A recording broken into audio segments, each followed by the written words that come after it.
네, 안녕하세요. 이번에도 인테리어 얘기를 해보려고 왔습니다. 궁금하다고 하신 점 질문을 부탁드릴게요. 제가 셀프 인테리어를 할 능력은 안 돼요. 그래서 이제 업체에 맡겨야겠어요. 그 업체가 정말 무수히 많은 업체들이 있는 거죠. 오프라인에서도 물론 집 근처에, 온라인에서도 검색해도 정말 많은 곳이 나오는데 그 많은 곳들 중에서 어떤 곳을 선택해야 할지, 그런 피해야 할지 기준이나 그런 사항들이 있을까요? 네, 정말 어렵죠. 일단은 간단하게 한번 설명을 드려볼게요. 첫 번째로 인테리어 업체 선정하실 때는 사실 종류가 많아요. 그래서 자기하고 맞는 업체를 선택해야 되는데 제 생각에는 그 순서를 잘 지켜서 원칙을 잘 어기지 않고 선정하시면 크게 문제는 없을 거라고 생각이 돼요. 그래서 일단 세 가지를 유의하시면 될 것 같습니다. 첫 번째로 기본이 됐나? 기본이 있는 업체인가? 그래서 이 업체에 대한 정보를 조금 찾아보시고 이 회사의 그 사업자 등록증이 검색이 되고 건설 면허 같은 게 있다거나 홈페이지나 사무실 이게 확실하게 있다. 내가 다 찾아가 봤고 뭐 홈페이지도 있고 이제 여러 가지 그런 걸 기본적인 걸 다 갖추고 있다. 약간 여기서 좀 신경 쓰인다라는 것들은 사업자 등록증이 없다거나 이런 업체는 절대 하시면 안 되고요. 그 다음에 건설 면허가 없다. 건설 면허는 실질적으로 없다고 해서 큰 문제는 아닐 수도 있어요. 근데 건설 면허가 있는 업체는 반대로 이제 믿을만 하다. 이렇게 보셔도 돼요. 그리고 홈페이지가 없다. 사실 인스타만 있는 경우들도 많거든요. 근데 인스타에 있는 사진들은 사실 갖고 올 수 있어요. 그렇기 때문에 정식 자기네 홈페이지가 없다라는 거는 제가 볼 때는 약간 좀 의심해 봐야 될 여지가 있는 것 같아요. 그래서 기본기가 좀 됐나. 사무실이 또 있다 없다. 그래서 사무실에 한번 찾아가 보시는 건 기본적인 일이 될 수 있겠죠. 그래서 이 기본이 일단 있는 업체인지, 그래서 기본이 안 된다. 그러면 제 생각에 무조건 골라야 됩니다. 두 번째로는 내가 이 업체를 좀 믿을 만한가, 믿음이 가는가.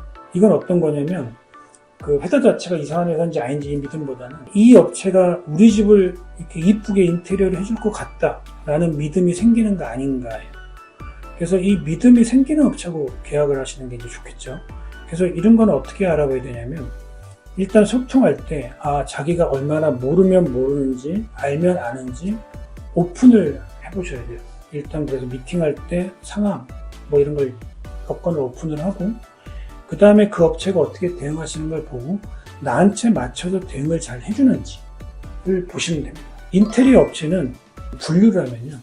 첫 번째로는 동네 가까운 쪽 업체 일만 하는 동네 업체가 있고요. 그 다음에는 이제 브랜드 업체가 있어요. 이 브랜드 업체는 한샘이나 뭐 리버테스, 뭐 리하우스 이런 업체가 있는데 이 업체들은 실제 한샘 회사 직원은 아니에요. 그래서 한샘이랑 계약해서 일하고 있는 일반적인 인테리어 업체라고 생각하시면 됩니다. 그리고 디자인 업체라는 업체가 있고 그 다음 그 위로 하이엔드가 있는데 제가 생각할 때는 이 디자인 업체랑 이 브랜드 업체는 사실 크게 차이는 없어요. 회사의 그 역량 차이지 그 하는 업무 스타일 자체는 큰 차이가 없어요.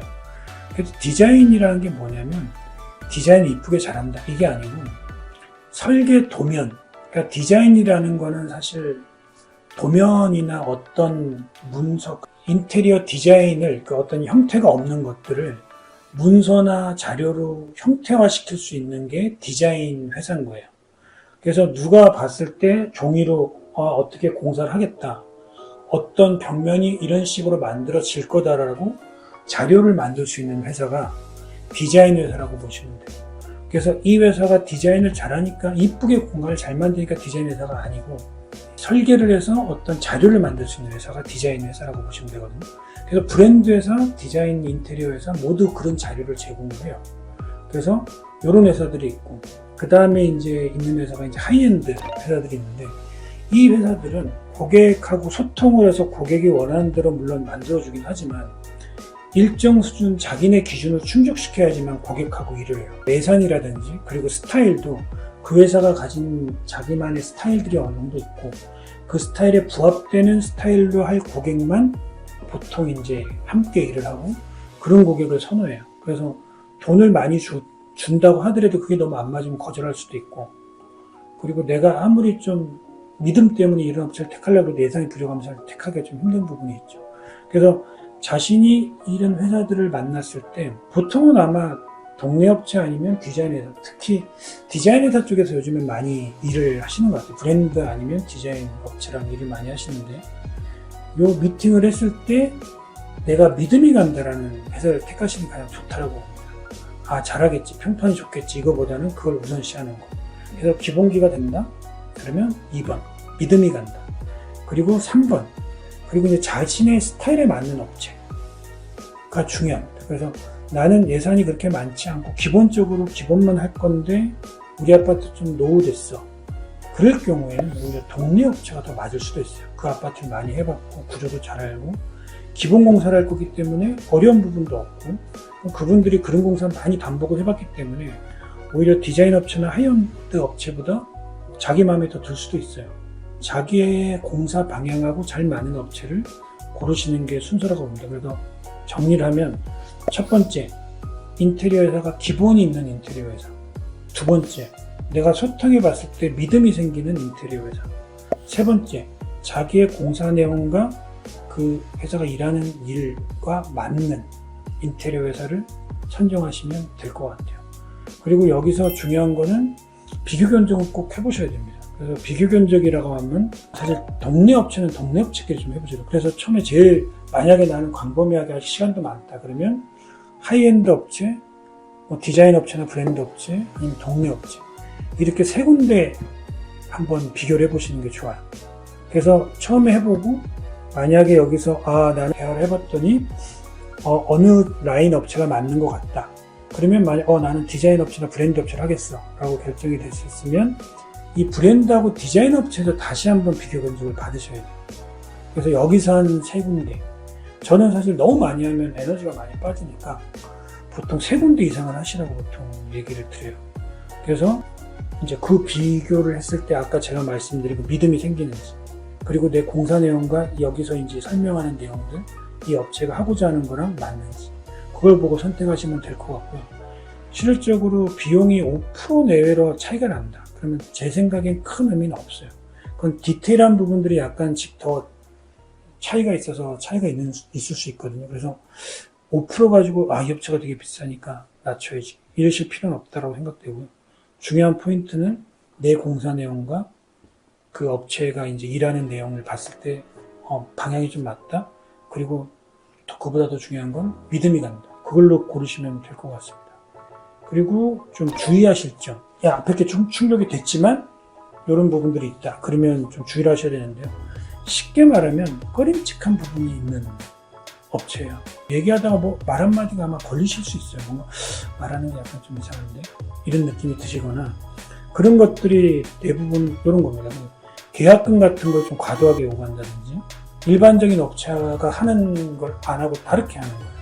그 다음에 예를 들어서 갑자기 착공식이 나는 예를 들어서 뭐 한 달 뒤인데 땡기려고 한다든지 막 일주일 앞으로 저희 좀 상황이 돼서 한 3, 4일 앞에 공사 시작했으면 좋겠는데 이런 말을 한다든지 아니면 실질적으로 지금 공사 계약도 안 했는데 뭐 집에 대한 스케치업이랑 뭐 이렇게 렌더링까지 해서 아주 이쁜 이미지로 만들어 준다든지 사실 그런 것들은 일반적이지 않거든요. 보통 일반적인 회사가 아직 계약도 안 하고 그냥 상의하는 단계인데 스케치업에서 디테일한 부분까지 다 설계한 다음에 보여주고 이러지 않아요.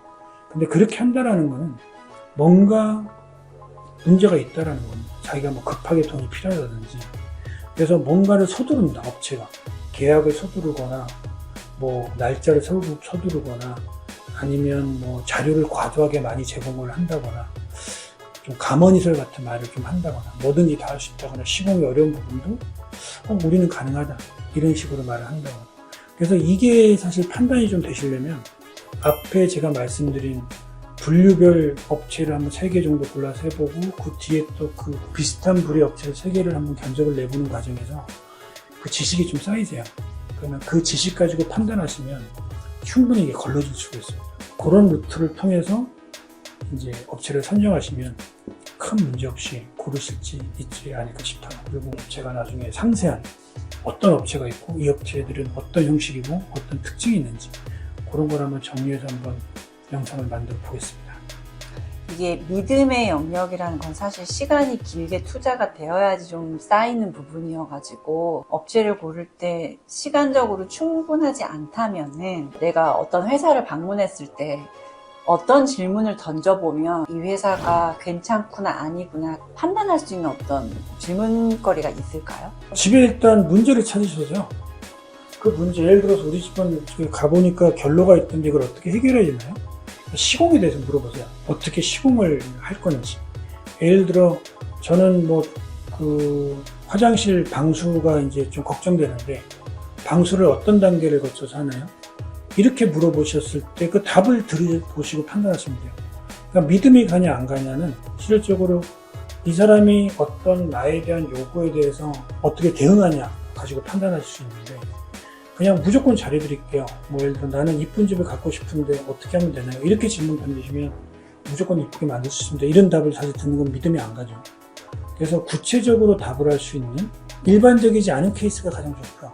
그냥 우리 집만 갖고 있는 특이점 이런 것들에 대해서 이런 문제가 있는데 이걸 어떻게 해결해 주실 건지를 한번 물어보시고 그런 거에 대한 답, 대응 이런 걸 확인해 보시면 좋을 것 같아요. 디테일한 시공 방법을 물어봐요.